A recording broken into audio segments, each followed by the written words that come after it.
সত্যি কথা আমি যদি বলি যে তোমাদের আস্তে আস্তে তোমাদের বাবা মার দিকে তাকাও বা সিনিয়র যারা আছে তাদের দিকে তাকাও, তারা এখন কতটা মানে কয়েকটা সিদ্ধান্ত নেওয়ার ক্ষেত্রে কতটা মানে চিন্তা ভাবনা করে সিদ্ধান্ত নেয়, নিজের ভালো কোনটা মন্দ কোনটা তারা খুব ভালো করে বোঝে। তো তোমাদেরও ওই ক্যাপাসিটিটা গ্রো করানোটাই আসলে শিক্ষার উদ্দেশ্য। অ্যান্ড কলেজ লেভেলে যেখানেই তোমরা পড়ো, দেখবা স্কুলে যেরকম স্যাররা চার্জ করতো পড়ছো কিনা, পড়ে আসছো কিনা, এই জিনিসগুলো কলেজ লেভেল থেকে ফুল স্বাধীনতা অলমোস্ট। মানে তুমি পড়ো বা না পড়ো এটা সম্পূর্ণ কার উপর, তোমার উপর। কারণ এখন থেকে আগেও যেরকম বাবা মারা দেখবা হয়তো বলে বলে পড়াইতো, ওই জিনিসটা কিন্তু আস্তে আস্তে কমে যাবে। এখন তুমি পড়বা কি পড়বা না এটা সম্পূর্ণ তোমার উপর।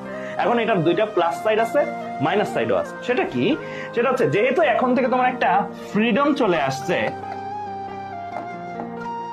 নিজের পড়াশোনার প্রতি, যে আমি পড়বো কতটুকু পড়বো, আমার পড়ার টাইমটা কতটুকু হবে, তুমি চাইলে ঘুমাইতে পারো, তুমি চাইলে পড়তে পারো। সো এই ফ্রিডমটা যেহেতু চলে আসছে, এই ফ্রিডমটার কেউ কেউ মিস ইউজ করবে, কেউ কেউ ইউটিলাইজ করবে, কেউ কেউ মিস ইউজ করবে, আবার কেউ কেউ ইউটিলাইজও করবে।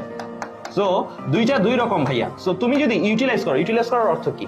তোমার ফ্রি সময় আছে, তুমি যা চাও তা করতে পারো, এন্ড তুমি ভালো কাজগুলো করতেছো। ভালো কাজ মিন্স যেটা তোমাকে হয়তো এইচএসসি লেভেলে ভালো একটা গ্রেড, ভালো একটা রেজাল্ট দিতে পারে, যেটার মাধ্যমে তুমি যেই ড্রিমটা দেখছো সেই ড্রিমটাই তুমি স্টিক থাকতে পারলা।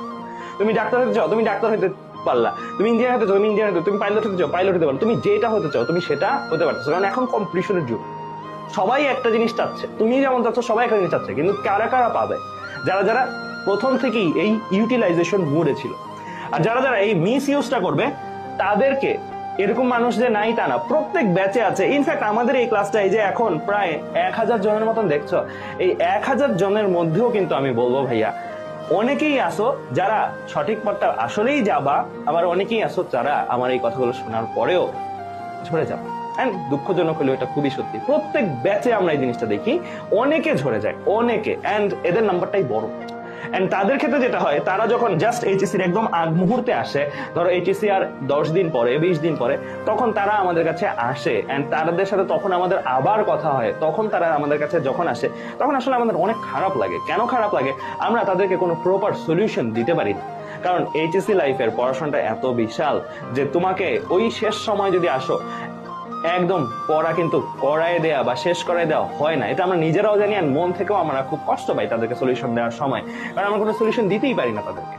এন্ড তারাও আমাদের কাছে গিলটি ফিল করে যে ইস ভাই, আপনি আগে থেকে যদি আমাদেরকে পাইতাম, আপনাদেরকে পাইতাম, আগে থেকে যদি আমি পড়াশোনা শুরু করতাম তাহলে আজকে কত ভালো হতো। সো সবসময় এটা হয় যে বিশেষ করে নতুন যারা আছো তাদের ক্ষেত্রে প্রথম প্রথম টার্গেট থাকে এরকম। আমি দুইটা পার্সপেক্টিভে বলবো। প্রথম টার্গেট থাকে আমি বুয়েটে ফার্স্ট হব, এটা টার্গেট থাকে কারো। আমি